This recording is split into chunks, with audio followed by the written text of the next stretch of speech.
Доброе утро, зрители Stop Game! В эфире Инфакт.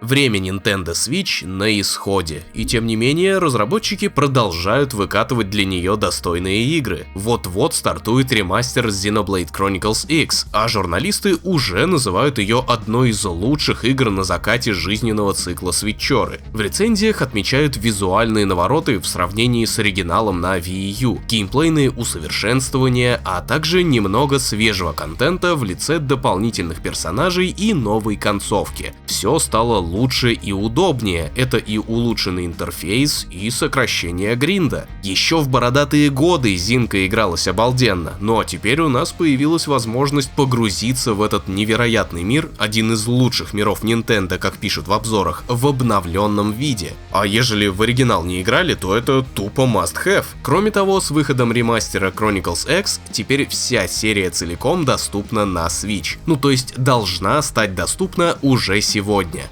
Эксклюзивно для консолей Nintendo и, к сожалению, без русской локализации.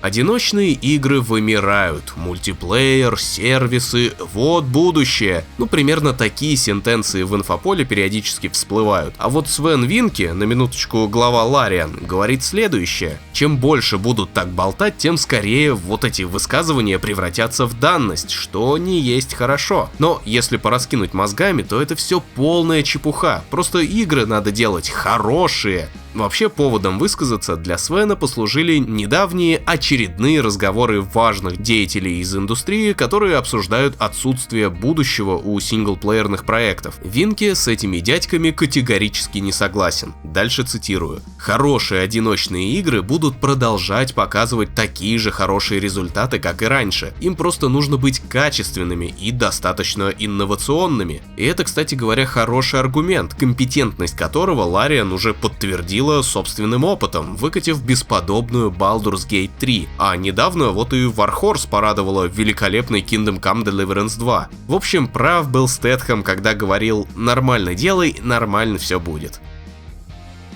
В прошлом выпуске мы обращали свой взор на оценки новой ассасинки от прессы. Теперь же глянем, что о Shadows говорят спецы из Digital Foundry. Правда, результаты их изысканий касаются только консольных версий. Что там на ПК с игрой творится, узнаем попозже. Так вот, в новой части серии появились такие замечательные штуки, как глобальное лучевое освещение, процедурная симуляция погоды, физика разрушаемых объектов и некоторые другие интересности. Однако все они грузят железо, а потому увидите вы их или нет зависит от выбранной платформы и режима. Глобалку с рейтрейсингом на PS5 и Xbox Series X можно увидеть только в 30 и 40 FPS, как и продвинутую волосню на головах, а вот высокотехнологичные отражения доступны только на ПК и PS5 Pro. При 60 кадрах трассировка уезжает в закат. К новым погодным эффектам претензий нет, как и к разрушаемости, все атмосферненько и красиво. По итогу оптимальным будет врубать игру в режиме 40 FPS и переменной частотой обновления. Тогда и главные ключевые навороты можно заценить и ухватить баланс между качеством картинки и отзывчивостью управления. В общем и целом, над оптимизоном юбики поработали очень неплохо, но это на консолях. Впрочем, релиз состоится уже сегодня, так что узнаем, как оно там, в тенях на ПК сидеть.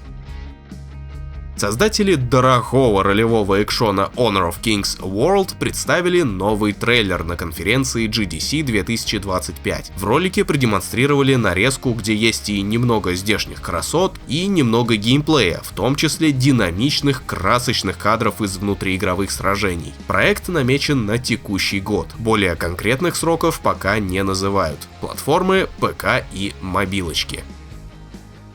Канадская метал-группа Воевод, существующая аж с середины 80-х, скоро обзаведется игрой по мотивам. Это будет постапокалиптическое метроидвания, выполненное в ретро-стилистике. Имя ей Воевод The Nuclear Warrior. Разработчики из эстонской Chaos Mongo Studio отправят нас сражаться с биомеханическими монстрами в стиле игр Shoot 'em Up, пробираться по киберкрепостям и опустошенным войной землям и исследовать мир, как в тех самых метроидваниях. Сама сама Воевод принимает в производстве непосредственное участие и контролирует практически каждый игровой аспект, в особенности художественное оформление и музыкальное наполнение. Дату выхода The Nuclear Warrior пока не получила, но известно, что игра выйдет на ПК, PlayStation 5, Xbox Series и Nintendo Switch.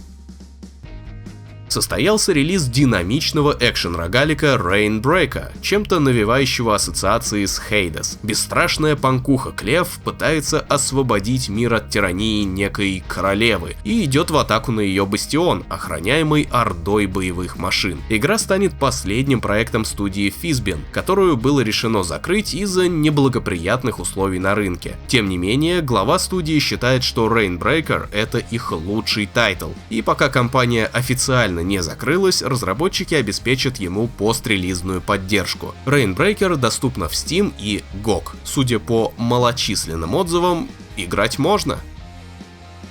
Авторы симулятора жизни Inzoi рассказали, что ждет игроков в пострелизную поддержку. Первонаперво создатели признали, что после старта в раннем доступе у них еще будет много над чем поработать, поэтому все грядущие DLC для, опять же, раннего доступа будут выходить бесплатно. В мае в игру добавят инструменты для моддинга, изменение веса и мускулов при посещении спортзала и улучшение системы отношений, строительства и создания персонажа. В августе завезут кошачий остров, бассейны, возможность плавать, профессии для фрилансеров, а также подновят систему родительства, умений и прочего. В октябре выйдут апдейты для моддинга и новая мебель, а в декабре система памяти, температура внутри помещений и ответные реплики, зависящие от характера. Inzoi заскочит в ранний доступ Steam 28 марта.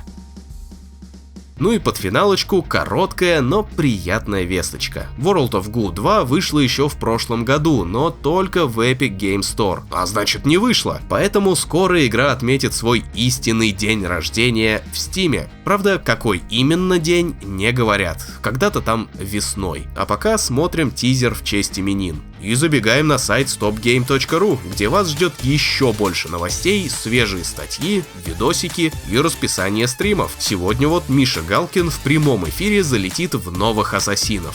Не пропустите. Приятного аппетита и хорошего вам дня!